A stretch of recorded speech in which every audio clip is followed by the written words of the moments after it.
Madame, Monsieur, bonjour. Merci de votre fidélité. La question de la formation des imams en France aujourd'hui se pose comme un sujet lancinant, un impératif pour les pouvoirs publics, mais aussi pour les musulmans, de pouvoir doter la communauté musulmane de personnel religieux qualifié.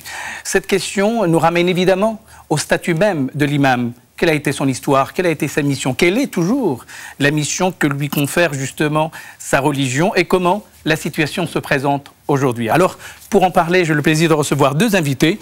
Alors, vous d'abord, Tariq Abou-Nour, bonjour. Bonjour. Vous êtes théologien, universitaire et imam. D'ailleurs, vous pratiquez l'imamat dans plusieurs mosquées et vous êtes par ailleurs professeur au collège de Bernardin.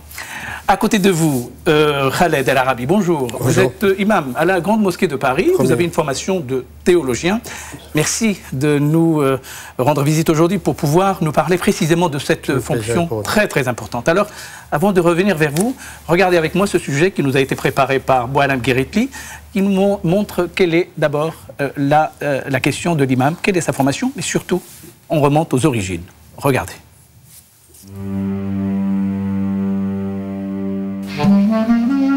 En arabe, imam signifie celui qui est devant les fidèles, celui qui dirige la prière.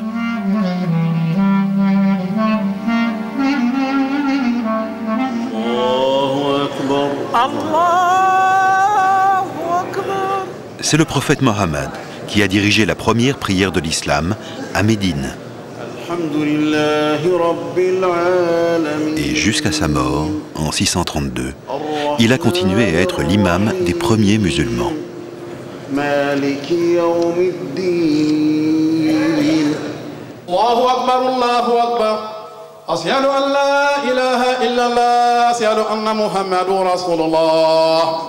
À la mort du prophète, les musulmans sunnites, la branche majoritaire de l'islam, adoptent le principe du consensus comme mode de désignation de l'imam. Il est de tradition que l'imam soit choisi parmi les plus érudits et les plus savants en matière de religion. Un hadith dit du prophète en précise les critères. Le premier étant la maîtrise parfaite du Coran. Cependant, la fonction n'accorde à l'imam aucun droit ni aucun privilège. La tradition veut que dans chaque mosquée officie un imam pour diriger la prière et prononcer le prêche du vendredi. Ô Seigneur, donne-moi un fils juste et saint. Perpétuer la descendance est un instinct tout à fait naturel. Mais ce qui est particulier chez Abraham, c'est qu'il veut une descendance saine.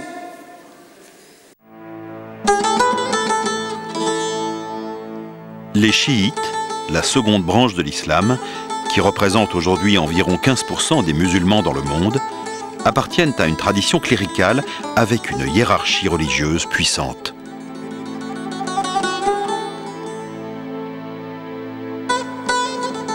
Chez les chiites, la désignation de l'imam ne peut en aucun cas être le résultat d'une délibération. Et ce, d'autant plus que dans la tradition chiite, l'imam est à la fois un guide spirituel et temporel.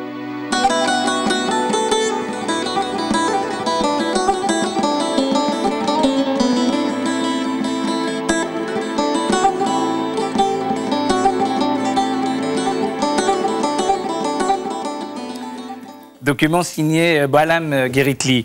Tariq Abou-Nour, d'abord une réaction à ce document. On restitue en très peu de temps la quintessence même de la fonction de l'imam. Qu'est-ce que vous en pensez? Alors, effectivement, la fonction de l'imam est importante puisqu'il s'agit de l'épine dorsale de la religion qui est la prière. Donc, dans le sens premier de l'imama, il s'agit d'abord de diriger la prière de la Oumma ou des fidèles.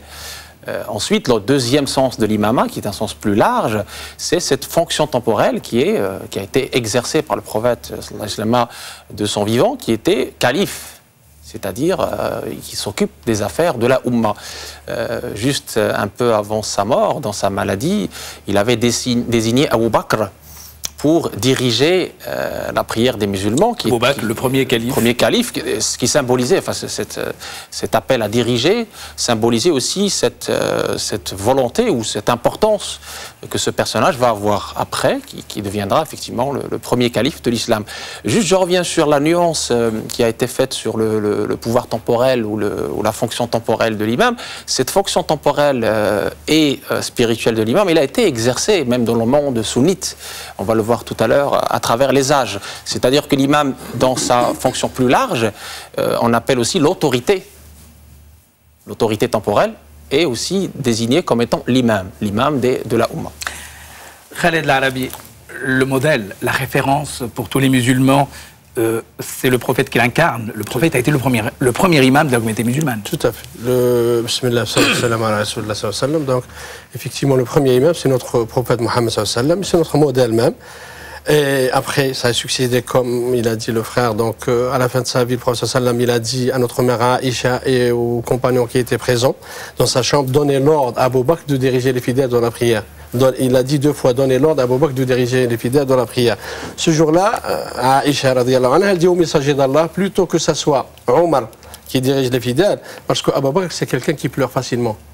Et donc il insiste, le prophète sallam, il dit donnez l'ordre à Abu Bakr de diriger les fidèles dans la prière. Et après je reviens vers ce qu'il a dit le frère, quand il dit qu'il a une autorité. Effectivement, à l'époque, il avait une autorité lui-même, mais au jour d'aujourd'hui, son autorité, elle a aussi, à part diriger les prières, les 5 prières quotidiennes, le Jumu'ah, les prières Tarawih, et faire des conférences, c'est uniquement cela. L'imam au jour d'aujourd'hui, c'est ça. Mais il faut que l'imam d'aujourd'hui, en 2016, il faut qu'il ait connaissance de la conjoncture. Voilà, en grosso modo, l'imam, voilà ce qu'il en est. Tariq Abdelnour, au lendemain de la mort du prophète, comment la question de l'imama, la direction de la communauté des musulmans pour la prière, comment elle a été réglée, comment elle a été discutée?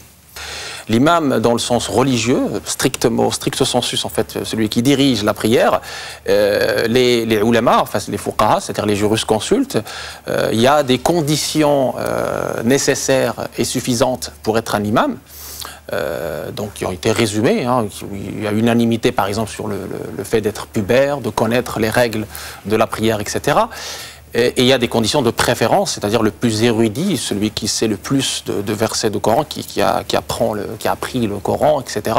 Et quand ils sont tous érudits, c'est le plus âgé, le plus sage, le plus versé.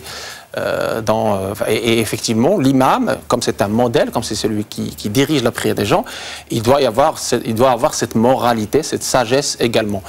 Ensuite, la notion d'imam étendue au pouvoir, là, effectivement, la communauté désignait celui qu'elle pensait être le mieux pour gérer ses affaires. Et ce pouvoir-là, il a été donc celui du prophète, en plus du fait qu'il était donc le guide spirituel de la Oumma. Ensuite, il y avait les califes qui ont été désignés sur un mode. La communauté des musulmans, exactement. La désignation de celui qui va guider la Oumma à la fois au niveau politique et spirituel a été faite selon un mode de shura, c'est-à-dire une désignation avec la concertation. Cette fonction va changer, c'est-à-dire il va y avoir une séparation entre le religieux et le profane, et au niveau donc du pouvoir et donc de la direction politique de la Oumma. Khaled Al-Arabi, concernant l'évolution de la fonction et de la mission de l'imam au lendemain de la mort du prophète, par exemple, sous les Omeyyades, on va assister à une évolution de cette fonction de l'imama. Quelle a été cette évolution? Avant les Omeyyades, chaque calife il avait son propre imam à lui. Et à un moment donné, comme dit le frère Tariq, ils ont essayé de séparer un petit peu. Parce qu'à l'époque, quand on dit calife et l'imam, c'est l'imam du pouvoir. Donc c'est l'imam qui va dire ce que le calife veut qu'il dise à la communauté musulmane à l'époque. Mais qu'à ce moment-là, il y a eu une séparation entre l'imam comme étant fonction, un moi, ou l'imam du calife. Et donc là, cette séparation, elle est venue jusqu'à l'Empire ottoman, où on a vraiment proclamé la fonction d'un imam autant qu'un imam salarié, Muaddin c'est un salarié, ainsi de suite. D'où on a aujourd'hui ça en Algérie, le Maroc, la Tunisie, ça devient une fonction, un fonctionnaire qui a sa retraite, qui a ses cotisations, ainsi de suite. Chose qu'il n'y avait pas à l'époque, donc ça a évolué avec le temps, dans le bon sens dans certains cas, dans le mauvais sens dans d'autres cas. Alors, quel est le message de l'imam? Quelle est la mission? Quels sont ses attributs? Quelle est sa responsabilité précisément dès le premier temps de l'islam? Au début, comme j'ai dit, il y avait le gouverneur ou le calife qui était lui-même l'imam. C'est-à-dire qui dirigeait lui-même la prière ou qui déléguait quelqu'un en qui il avait toute confiance pour diriger la prière. Après, petit à petit, dans le monde musulman, il fallait effectivement séparer les pouvoirs. Et déjà à l'époque des Abbasides, il y a eu certaines réticences. Ensuite, l'imam, la notion de imam ratib salarié, ça a été instauré pour ce qu'on appelle maslaha, c'est-à-dire l'intérêt de la Ummah. Les savants ont décidé que c'est une chose qui est licite, tout à fait autorisée, parce que ça, on mobilise quelqu'un à plein temps, on va dire, pour ses rôles.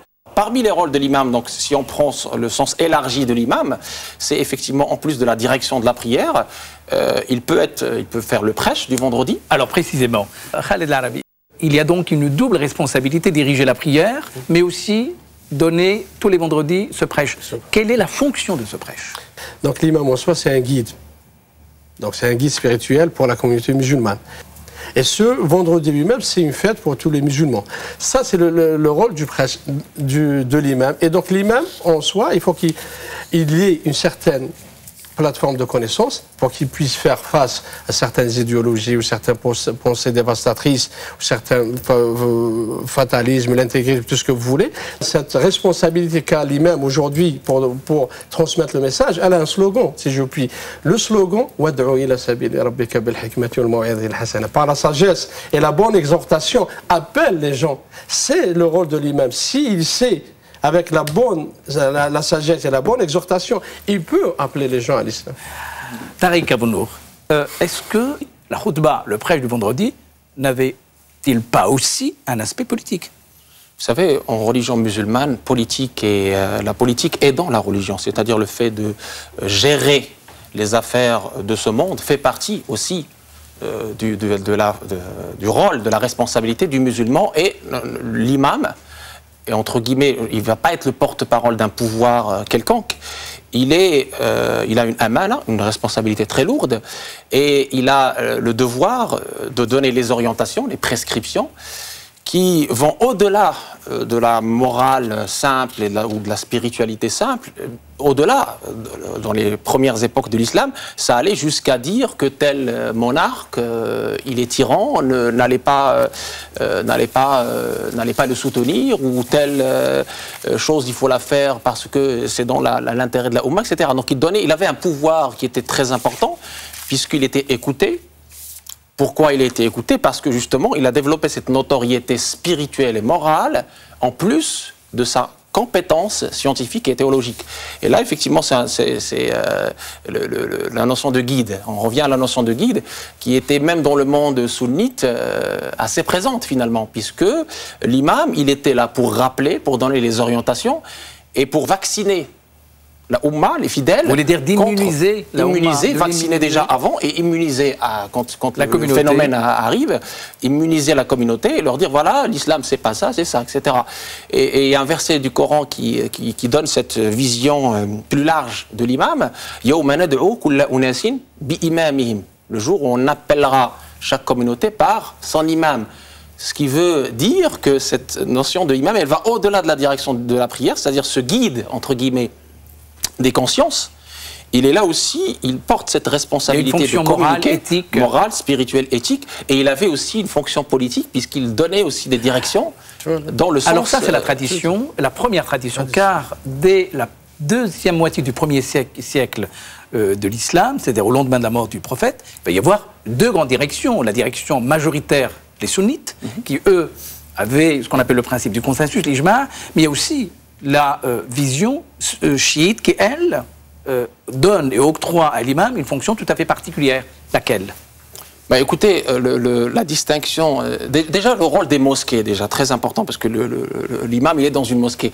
À l'époque dont vous parlez, la mosquée était plus qu'un lieu où on fait uniquement la prière. C'était vraiment une université où il y avait toutes les sciences, où même des non-musulmans venaient prendre la science sur les savants, les érudits, les imams. Les mosquées Médelsa. C'est une mosquée madrasa, université, vraiment une université dans le vrai sens du terme, parce qu'il y avait effectivement des assemblées de sciences, de toutes les sciences, y compris la médecine, y compris la chimie, etc. Donc j'ai même vu un manuscrit où il y a le premier doctorat en médecine donné à la Jami' al-Qarawiyyin. À Fès, donc c'est très important. Et il y avait musulmans et non-musulmans, je précise, qui bénéficiaient de ce savoir. Justement sur pour revenir maintenant à votre question. Dans la vision, dans la tradition chiite. Voilà, le chiisme, si vous voulez, le nom aujourd'hui qui lui est donné, n'existait pas à l'époque du prophète, ni de ses compagnons, ni des 4 califes. Et donc, effectivement, cette scission, au début, elle n'était pas encore dogmatique. Elle était plus politique. Après, parce qu'il faut dire aussi, ça c'est très important, que la première école orthodoxe sunnite, c'était l'école des Ahl al-Bayt, c'est-à-dire des descendants du prophète. Le chiisme, pour les chiites, en fait,